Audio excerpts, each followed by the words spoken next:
Hello and welcome back to another episode of What to Plant in February is this month. And a lot of people might think that there's not much to be planting because we're not anywhere near our last frost date, but I actually have 23 different plants that you could be growing in February. And you might think, Brie, like there's got to be something wrong here. There's no way there's 23 plants to grow, but there is. And so I'm going to take you through all of them. And the reason that there's so many is because I'm including flowers, vegetables, and herbs in this video. So no matter what you grow, I'm going to take you through them so that way you know exactly what to be growing this February. And of course, it isn't, you have to grow these on February 1st. Some of these you shouldn't even start growing until the end of February, some in the middle of February. So I am going to let you in on which ones those are. But this video is for you no matter what time you're watching this in the month of February. That is what this video is for. If you are surprised by the idea that there are 23 seeds that could be started in February, leave it in the comments below and let me know your thoughts if you think that this is just bananas starting too soon or if you're super excited to start all of these seeds with me. What is up? My name is Brie from Urban Gardening Canada and I garden in Ottawa Zone 5. So if you grow in a Zone 5 or warmer, then this video is definitely for you. However, if you do grow in a colder area of Canada or anywhere in the world that you are, this video is still going to be good for you. It's just you'll have to push your timelines back by a couple of weeks. So here in Ottawa, we have our last frost date somewhere between May 1st and May 11th.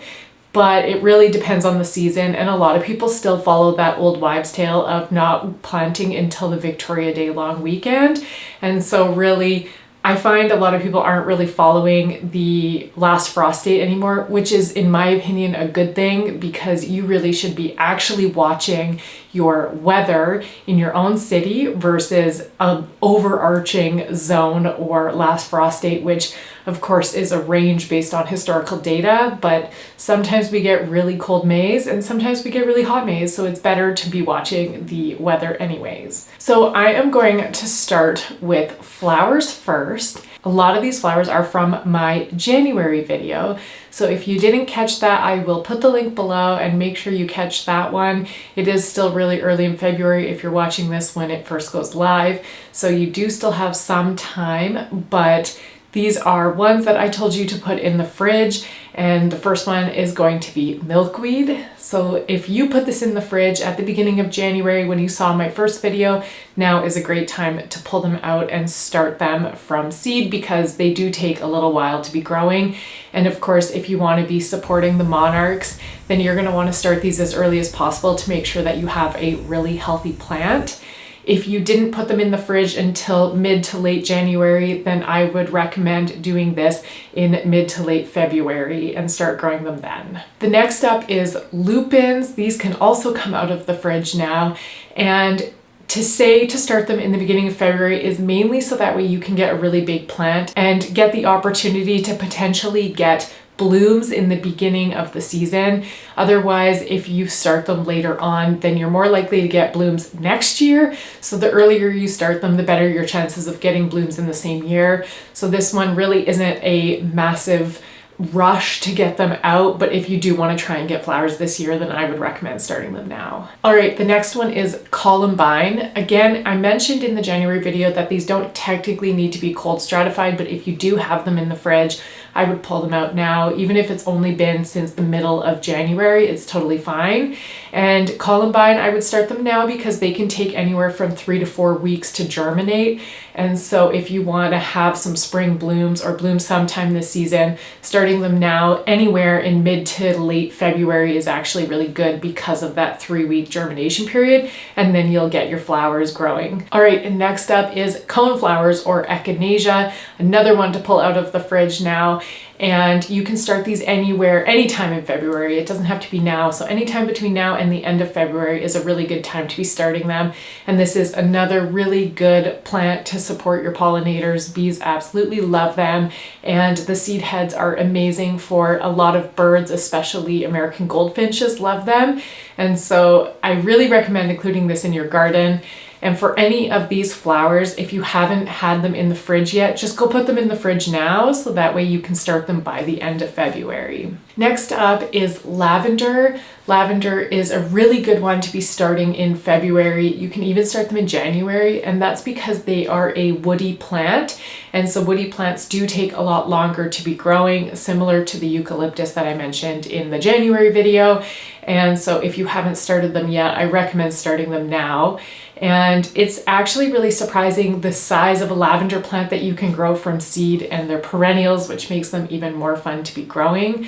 And if you get a culinary version, you can be using it as in baking or in tea. So if you wanted to start lavender, start it now. And if you do want to use it as a culinary option, just make sure whatever variety you're growing is a culinary version. And the final flower is foxglove.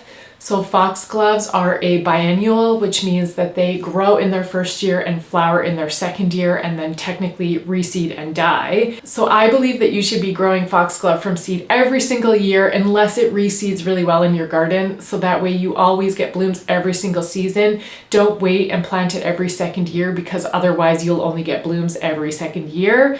So the earlier you plant them, there is a chance that you can get blooms in your first season. I started my foxglove seeds really early last year, but I didn't get any blooms in the past summer. So I am super excited to be getting them this year, which means I need to start some more seeds so that way I can get some flowers again next year. Okay, so that is everything for flowers. So the next vegetables that I'm going to talk about, I already mentioned them in the January video, so I'm going to brush over them really quickly. If you need more information, then just go back to that video there.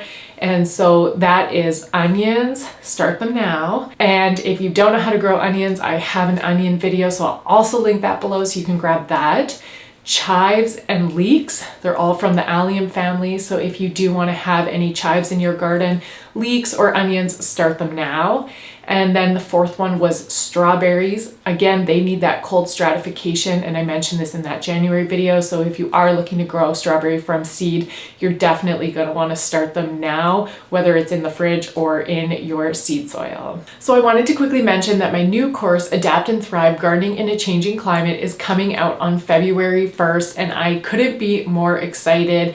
If you've been experiencing wild weather during the seasons, whether it's hail, high winds, heavy rains, or droughts, then this course is for you. It's packed full of videos, written lectures, quizzes, and workbooks that you can take with you into the garden to teach you how to garden in this changing weather.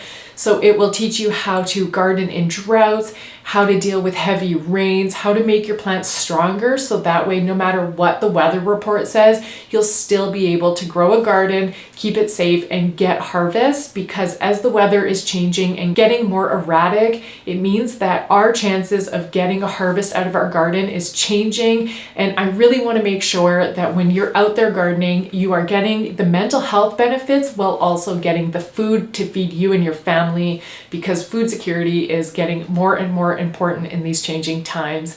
So if you wanted to check out that course, I will leave it in the link below. Okay, let's get back into the video. Okay, new for the month of February is peppers.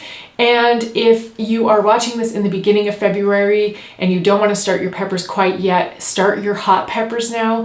Hot peppers like to have that longer time of growing as seedlings. So if you're going to start anything at the beginning of February, start your hot peppers.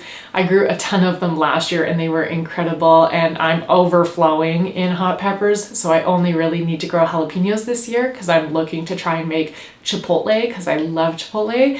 So start your hot peppers now, and you have some time between now and the end of February to start your bell peppers.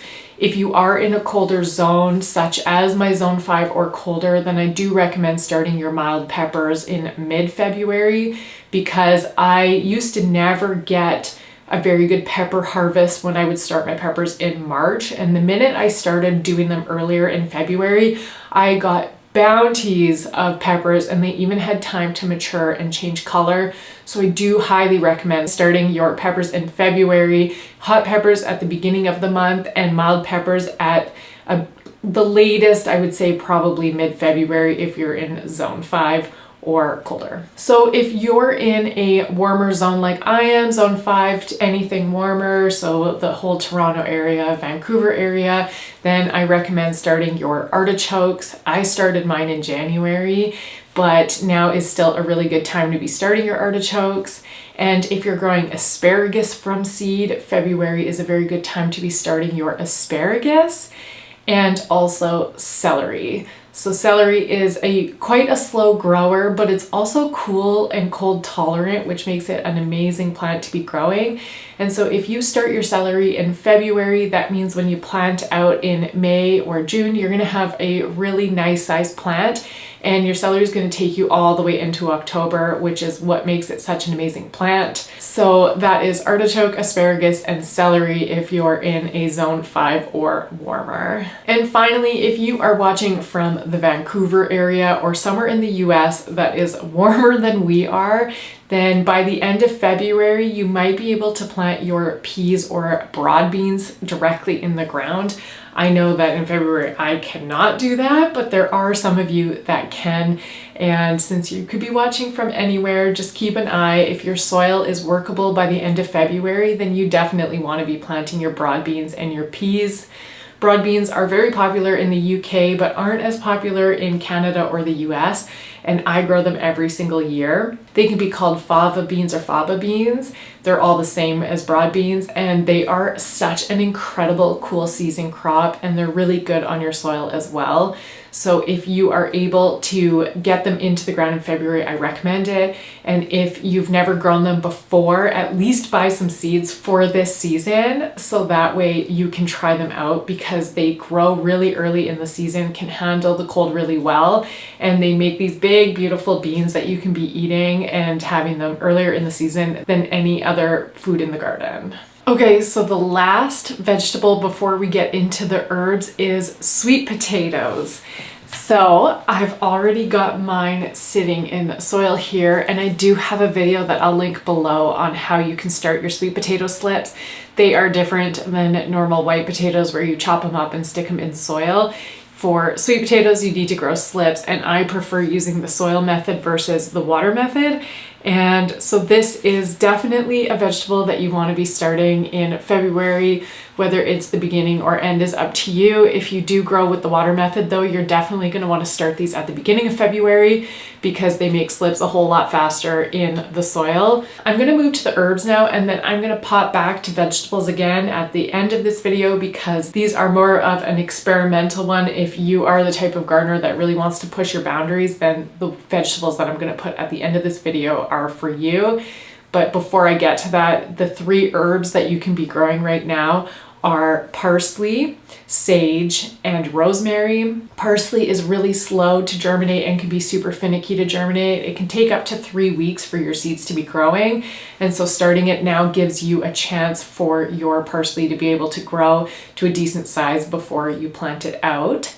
And then sage and rosemary are both woody herbs, and so again, they do take longer to grow, so starting them now is really helpful to be able to get a nice plant for the summertime to be able to harvest out of it. Some people may say that you can start oregano or thyme now because they are also woody herbs, but I find because they are low growing that they actually grow quite quickly, so I don't start mine until March. But oregano and thyme are also a woody herb, so you do have the option if you wanted to plant them in February, you can, but I personally wait till March, so you'll catch that in my March video. But otherwise, parsley, sage, and rosemary are really good to be starting in February. Okay, so my final experimental ones, I mentioned this in my January video if you caught that one, but this is the brassica family. They don't do well in heat, and we get June heat waves all the time here, and so I try and push my limits as far as I can early in spring. They're fun to grow early, they're fun to plant early, it's a great way to get outside, and so I like to grow these and get these out in April 1st if I can. If I can push it into March, I'm going to try that this year. And so that includes broccoli, cauliflower, and cabbage.